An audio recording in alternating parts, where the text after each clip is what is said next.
سامعین سے گزارش ہے کہ ایلیکوینٹ ادب اور ایلیکوینٹ ادب ایکسٹراس میں جتنے بھی مشہور تاریخی ناولز اور فکشنل ناولز کمپلیٹ ہو چکے ہیں اس کا مطالعہ ہمارے پلے لسٹ سیکشن میں کریں اور زیادہ سے زیادہ شیئر کرنے کی کوشش کریں، اور ہم سے رابطہ کرنے کے لیے فیس بک اور ٹویٹر پر فالو کریں۔ کتاب دوم، ہیری پوٹر اور تہخانے کے اسرار، مصنفہ جے کے رولنگ، مترجم معظم جاوید بخاری۔ 12ویں قسط، بھیس بدل سیرپ۔ ہیری اور پروفیسر میگونگل اوپر پہنچنے کے بعد دونوں چکردار پتھریلی سیڑھی سے نیچے اترے، اور پھر پروفیسر میگونگل نے آگے بڑھ کر دروازے پر دستک دی۔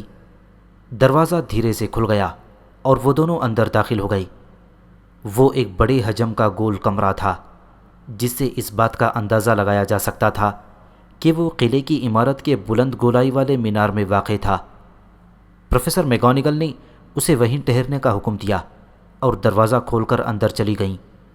وہ ہیڈ ماسٹر کے دفتر میں بالکل اکیلا تھا۔ ہیری نے چاروں طرف کا جائزہ لیا۔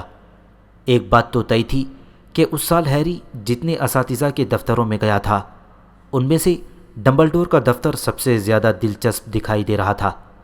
اگر وہ اس وقت اس بات سے خوفزدہ نہیں ہوتا کہ اسے اب اسکول سے نکالا ہی جانے والا ہے تو وہ اسے دیکھنے کا موقع پا کر بے حد خوش ہوا ہوتا۔ پورا دفتر عجیب و غریب قسم کی چھوٹی چھوٹی اشیاء سے بھرا پڑا تھا۔ چاندی سے بنے ہوئے بہت سے دلچسپ نوادرات پہیوں والی ایک بڑی میز پر سجے ہوئے تھے۔ میز پوش سے دھویں کی ایک ہلکی سی لکیر نکلتی ہوئی محسوس ہو رہی تھی۔ چاروں طرف دیواروں پر ہاگورٹس کے سابقہ ہیڈ ماسٹروں اور ہیڈ مسٹرسوں کی تصویریں لگی ہوئی تھیں جن کے بھوت اپنی اپنی تصویروں کے فریم میں آرام کرتے ہوئے اونگ رہے تھے۔ وہاں پر پنجوں کے پاؤں والی ایک بڑی میز بھی دکھائی دی اور اس کے عقب میں بڑی الماری میں گندی اور پیوند لگی ہاگورٹ کی بولتی ٹوپی رکھی ہوئی تھی۔ ہیری لمحہ بھر کے لیے جھجکا۔ اس نے دیوار پر سو رہے جادوگروں اور جادوگرنیوں کے بھوتوں کو غور سے دیکھا۔ پھر وہ سوچنے لگا کہ اگر الماری میں رکھی ہوئی بولتی ٹوپی اٹھا لی جائے اور اسے اپنے سر پر پہن کر دیکھ لے تو اس میں کوئی نقصان تو نہیں ہوگا۔ وہ صرف یہ دیکھنا چاہتا تھا، یہ تسلی کرنا چاہتا تھا کہ بولتی ٹوپی نے اسے صحیح جگہ پر بھیجا ہے یا نہیں۔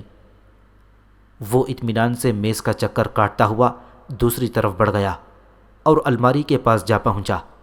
اس نے مرجھائی ہوئی بولتی ٹوپی کو اٹھایا، دھیرے سے اپنے سر پر چڑھا لی۔ ٹوپی بہت بڑی تھی۔ جب ہیری نے اسے پہنا تو گزشتہ کی طرح ہی اس بار بھی اس کی آنکھیں ٹوپی کے نیچے چھپ گئیں۔ ہیری ٹوپی کے اندرونی سیاہ حصے کو گھور رہا تھا۔ وہ انتظار کر رہا تھا کہ ٹوپی کب اس سے مخاطب ہوتی ہے۔ پھر اس کی سماعت میں دھیمی آواز گونجی، الجھن میں ہو ہیری پوٹر؟ ہاں، ہیری ہکلایا۔ آپ کو تکلیف دینے کے لیے معافی چاہتا ہوں۔ میں یہ پوچھنا چاہتا ہوں کہ ہیری کی بات ادھوری ہی رہ گئی۔ تم سوچ رہے ہو کہ میں نے تمہارے لیے صحیح فریق کا انتخاب کیا ہے یا نہیں؟ ٹوپی جھٹ سے بولی۔ ہیری کا سر اسبات میں ہلنے لگا۔ یہ طے کرنا بہت مشکل تھا پوٹر کہ تمہیں کس فریق میں رکھا جائے، لیکن اب بھی وہی کہوں گا جو میں نے پہلے کہا تھا۔ ہیری کا دل دھک دھک کرنے لگا۔ تمہاری صحیح جگہ سلیدرین میں ہی ہے۔ ہیری کے پیٹ میں مروڑ سے اٹھنے لگے اور سانس بے ترتیب ہونے لگی۔ اس نے بمشکل ٹوپی کو پکڑ کر سر سے اتارا۔ اب وہ گندی سی ٹوپی اس کے ہاتھوں میں پہلے کی طرح مرجھائی اور مردہ سی لٹک رہی تھی۔ ہیری نے اسے دوبارہ الماری میں واپس رکھ دیا۔ اس کا جی بری طرح مچلنے لگا۔ تم یقیناً غلطی پر ہو۔ ہیری نے خاموش اور بے جان پڑی ہوئی ٹوپی کی طرف غصے سے نگاہ ڈالتے ہوئے زور سے کہا۔ بولتی ٹوپی جوں کی توں پڑی رہی، اس میں کوئی ہلچل برپا نہیں ہوئی۔ ہیری اس کی طرف گھورتے ہوئے پیچھے ہٹ رہا تھا۔ اس کی سماعت میں ایک عجیب سی آواز پڑی۔ وہ جو کوئی بھی تھا بڑے روندے ہوئے آواز میں بول رہا تھا۔ ہیری نے فوراً پلٹ کر آواز کی سمت دیکھا۔ وہ اس کمرے میں اکیلا نہیں تھا۔ دروازے کے پہلو میں عقبی سمت پڑی ہوئی سنہری تپائی کے سٹینڈ پر ایک کمزور اور بھاری جسے والا پرندہ کھڑا دکھائی دیا جو کسی پر نچے کھچے چنڈول کی طرح تھا۔ ہیری مبہوت انداز میں پرندے کی طرف دیکھ رہا تھا۔ پرندے نے گردن موڑ کر ہیری کی طرف دیکھا اس کی آنکھوں میں گہرا درد اور تکلیف کا تاثر چمک رہا تھا۔ ایک بار پھر وہ اپنی رندھی آواز میں چیخا۔ ہیری سوچنے لگا کہ پرندہ بہت بیمار دکھائی دیتا ہے، اس کی آنکھیں بھی بے نور سی ہیں۔ دیکھتے ہی دیکھتے اس کی دم میں ایک بہت بڑا پنکھ گرا اور تپائی پر جا گرا۔ ابھی ہیری اس بارے میں سوچ رہا تھا کہ 2 اور پنکھ اور جھڑ گئے۔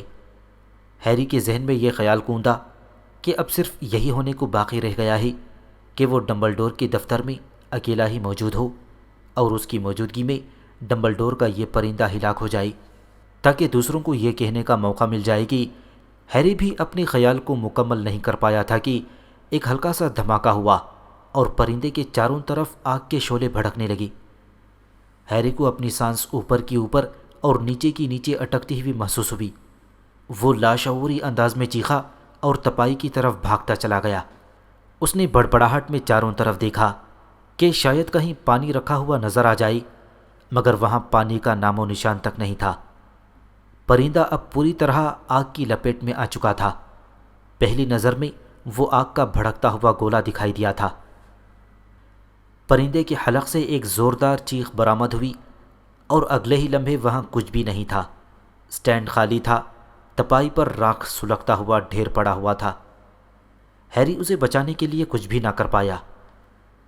ٹھیک اسی وقت دفتر کا دروازہ کھلنے کی آواز سنائی دی۔ ہیری نے تیزی سے سر اٹھا کر دیکھا۔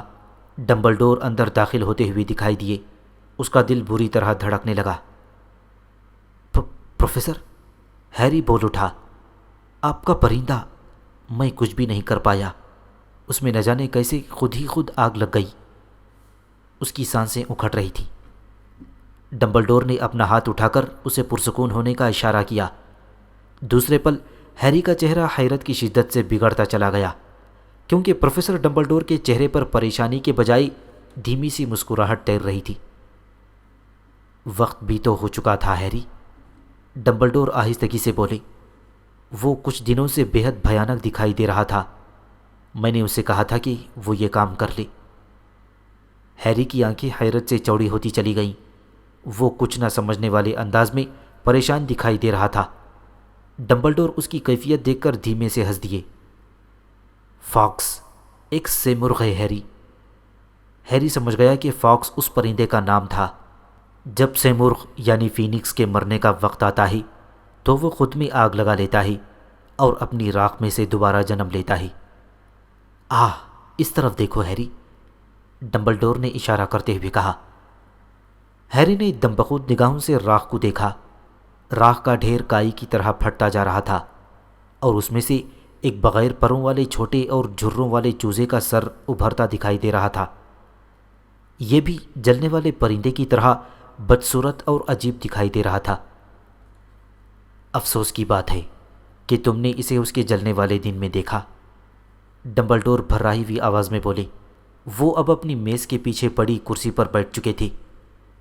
زیادہ تر اوقات میں وہ سچ مچ بہت خوبصورت دکھائی دیتے ہیں۔ شوق و چنچل سرخ پروں والا سیمرغ، یہ بہت ہی دلچسپ اور خطرناک پرندے ہوتے ہیں۔ وہ بھاری سے بھاری وزن کی چیزیں اپنے پنجوں میں دبا کر اٹھ سکتے ہیں۔ ان کے آنسو بڑے شفا آور ہوتے ہیں، ان سے گہرے زخم پل بھر میں بھر جاتے ہیں، اور سب سے بڑھ کر کہ یہ فینکس نہایت وفادار اور پالتو پرندے ہوتے ہیں ہیری۔ کچھ دیر پہلے تک ہیری فاکس کے یوں جل جانے سے جس اذیتناک صدمے سے دوچار تھا، وہ اب اس کے ذہن سے مٹ چکا تھا۔ وہ اس بات کو بھی فراموش کر چکا تھا کہ اسے وہاں کس لیے لایا گیا تھا۔ جب ڈمبلڈور نے اپنی اونچی پشت والی کرسی سے ٹیک لگا کر اپنی نیلی آنکھیں ہیری کے چہرے پر جما دیں تو ہیری کے دل میں خوف کی لہر اٹھنے لگی۔ اسے تاریک راہداری والا واقعہ یاد آ چکا تھا جس کے جرم کی پاداش میں اسے ڈمبلڈور کے پاس پیش کیا گیا تھا۔ اس سے پہلے کہ ڈمبلڈور کچھ پوچھنے کی کوشش کر پاتے، دفتر کا دروازہ دھماکے سے کھلا اور بوکھلائے ہوئے ہیگرڈ کی صورت دکھائی دی، جس کے چہرے پر ہوائیاں اڑی ہوئی تھیں۔ وہ خاصا وحشی نظر آ رہا تھا۔ اس کی قوی ہیکل سر پر رکھی ہوئی ٹوپی پھڑ پھڑا رہی تھی۔ مردہ مرغ ابھی تک اس کے ہاتھوں سے جھول رہے تھے۔ ہیری نے کچھ نہیں کیا پروفیسر ڈمبلڈور، ہیگرڈ نے اجرت بھرے لہجے میں بولا۔ اس لڑکے کے ملنے سے کچھ سیکنڈ پہلے ہی ہم نے اس سے باتیں کی تھیں۔ اسے وقت ہی نہیں ملا ہوگا جناب، کہ ڈمبلڈور نے ہاتھ اٹھا کر کچھ بولنے کی کوشش کی، مگر ہیگرڈ کوئی پرواہ کیے بغیر بولتا چلا گیا۔ اس کے ہاتھوں میں پکڑا ہوا مردہ مرغ اس کے منہ کی طرح ہی زور زور سے جھول رہا تھا، جس کی وجہ سے چاروں طرف اس کے پنکھ پھیل گئے۔ وہ ایسا نہیں کر سکتا۔ اگر ضرورت پڑی تو ہم جادوئی وزارت کے سامنے قسم اٹھانے کے لیے تیار ہوں گے، ہیگرڈ نے کہا۔ ہیگرڈ، میں ڈمبلڈور نے کچھ کہنا چاہا۔ آپ نے غلط لڑکی کو الزام میں دھر لیا ہے جناب، ہم جانتے ہیں کہ ہیری کبھی ایسا نہیں کر سکتا۔ ہیگرڈ کی زبان ایک بار پھر چل پڑی۔ ہیگرڈ، ڈمبلڈور نے سخت لہجے میں زور سے کہا، مجھے نہیں لگتا کہ ہیری نے ان لوگوں پر حملہ کیا ہے۔ ہیگرڈ ٹھٹک کر رک گیا۔ ٹھیک ہے، ہیگرڈ نے ڈھیلے پڑتے ہوئے کہا۔ اس کا مردہ مرغ اب تھم چکا تھا۔ اچانک اس کی نظر قریب موجود ہیری پر پڑی تو وہ جھیمتے ہوئے بولا، ٹھیک ہے، تب ہم باہر انتظار کرتے ہیں ہیڈ ماسٹر۔ ہیگرڈ کا سر ہلا اور وہ پاؤں گھسیٹتے ہوئے دفتر سے باہر نکل گیا۔ آپ کو نہیں لگتا کہ یہ میں نے کیا ہے پروفیسر؟ ہیری نے امید بھرے لہجے میں پوچھا۔ اسی وقت ڈمبلڈور نے اپنی میز سے مرغ کے پروں کو صاف کر رہی تھی۔ نہیں ہیری، مجھے بالکل یقین نہیں ہے، ڈمبلڈور نے دھیرے انداز میں کہا، حالانکہ ان کا چہرہ ایک بار پھر گمبھیرتا کا شکار دکھائی دیا۔ لیکن پھر بھی میں تم سے بات کرنا چاہتا ہوں۔ ہیری کے چہرے پر ایک رنگ آ کر گزر گیا۔ وہ خاموشی سے انتظار کرنے لگا۔ ڈمبلڈور نے ہیری پر گہری نظر ڈالی اور ان کی آنکھوں میں تشویش کے سائے لرزنے لگے۔ ہیری، مجھے تم سے یہ پوچھنا ہے کہ کیا کوئی ایسی چیز ہے جو تم مجھے بتانا چاہتے ہو؟ کوئی بھی چیز، ڈمبلڈور نے نرم لہجے میں سوال کیا۔ ہیری کو سمجھ میں نہ آ رہا تھا کہ اس بات کا کیا جواب دیا جائے۔ اس نے میلفوئے کے چلانے کے بارے میں سوچا، اب تمہاری باری ہے بدذاتوں، اور پھر اس نے بھیس بدل سرپ کے بارے میں سوچا جو مایوس مارٹیل کے باتھ روم میں کئی ہفتوں سے ابل رہا تھا۔ پھر اس نے نادیدہ آواز کے بارے میں سوچا جو اسے دوبارہ سنائی دی چکی تھی۔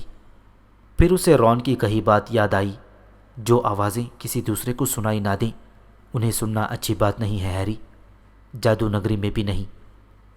اس نے اس بارے میں بھی سوچا کہ طلباء اس کے بارے میں کیا کہہ رہے تھی، اور اسے خود یہ ڈر ستا رہا تھا کہ اس کا سالازار سلیدرین سے کس طرح کا رشتہ ہے۔